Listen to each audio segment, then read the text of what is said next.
बिस्मिल्लाहिर्रहमानिर्रहीम। इस बूटी को अंग्रेज़ी में वाइट गोज फुट कहते हैं और इसको अरबी में कतफ़ कहते हैं।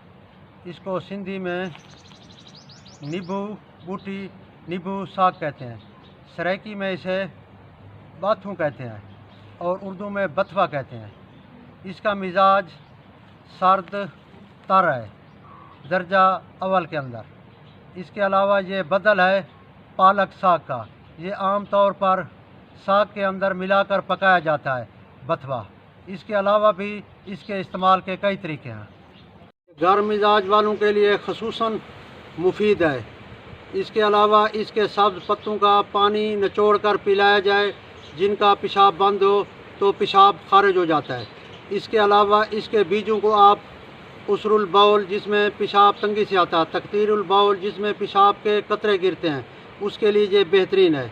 इस्तिस्का, जलंधर, जिसमें पेट में पानी भर जाता है, उसके लिए भी इसके बीज आप इस्तेमाल कर सकते हैं। यरकान और गर्म बुखारों में इसका शीरा निकाल कर इसको अलहदा भी इस्तेमाल, तन्हा भी इस्तेमाल हो सकता है। दूसरी दवाइयों के इस्तेमाल साथ मिलाकर भी इस्तेमाल कर सकते हैं। खुदा हाफ़िज़।